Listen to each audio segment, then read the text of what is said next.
Welcome to Switcher Studio, I'm Dan, and since we're coming up on Halloween, I thought we'd get into a spooky subject.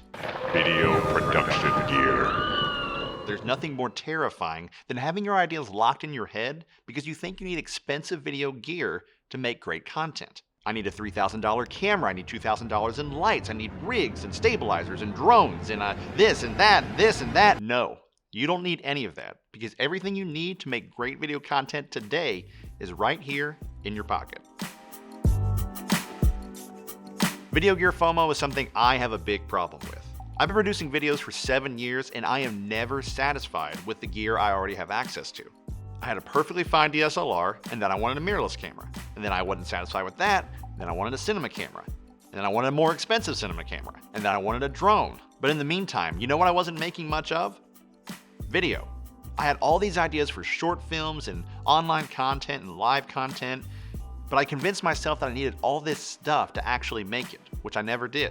And this entire time, I had an iPhone in my pocket that could shoot 1080p, 4K, 30, 60 frames a second, slow motion, multiple lenses, which is what I wanted out of the stuff that I was wanting. So let's talk about some of the reasons how video gear FOMO holds you back. The first reason, and something that I kind of have to come to grips with, is your audience probably won't even notice.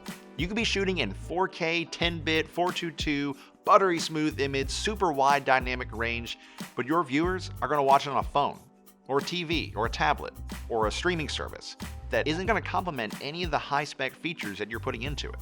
You have to think from your viewer's perspective. Are they here to watch the content for all the ways you made the video, all the things you put into it, or are they here to watch the content itself? That's what they're here for. Slimming down your production to what acceptably gets the job done gives you more time to plan and write better content and focus on what your audience actually wants. Like Chase Jarvis said in the title of his book, the best camera is the one that's with you. Another reason is most things you want from a new camera, your iPhone can already do. So you want 4K resolution, 30 frames a second, nice clean image, great autofocus, multiple lenses. Doesn't that sound familiar? For an example, let me go into a new series we're working on at Switcher Studio called Off the Sticks. So what I wanted to do was take the camera off the tripod and out into the field and see what cool things we could do with Switcher Studio. I thought I was going to need GoPros to make this happen, but then I started thinking and realized everything I wanted, which was mainly 60 frames a second, image stabilization, and a wide-angle lens, was already on the studio iPhones we had laying around. So instead what I did was spend that money on some Peak Design cases that have a GoPro detachment. So now I have a chest mount and a head mount and handlebar mounts and all sort of stuff with iPhones. And sure, you're not going to get the super telephoto lens and the super blurry background like you see in the movies, but that doesn't equate to great video. I think it's a bad misconception. I prefer the setup I have right now with good lighting and a decent camera versus bad lighting and a really nice camera. And as I've grown in my video production career, I've actually grown to prefer a wider angle and a deeper focus like you're seeing right now. It gets more detail in the image. And Apple, I think, has picked up on this, which is why the baseline of new iPhones includes a ultra-wide lens, and they're constantly improving that camera.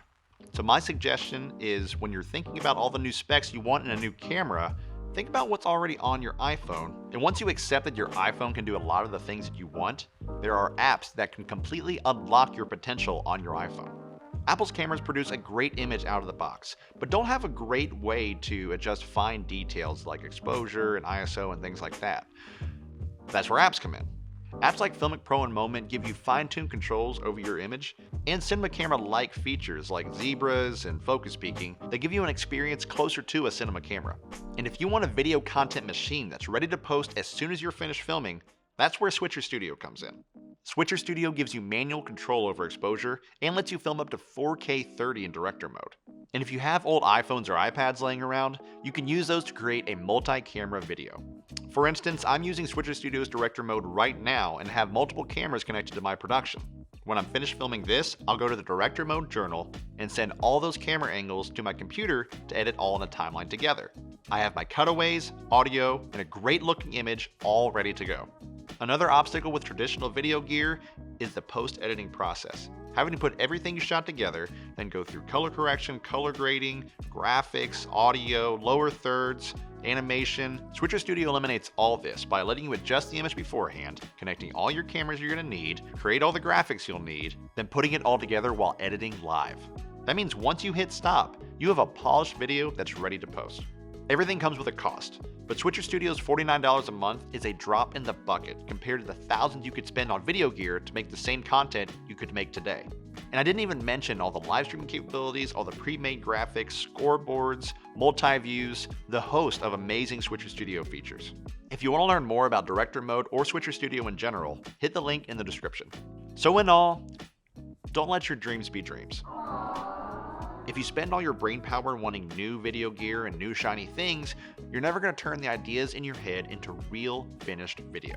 But if you do need new gear to take your iPhone video to the next level, our support team has put together a great list of recommendations that you can find on switcherstudio.com.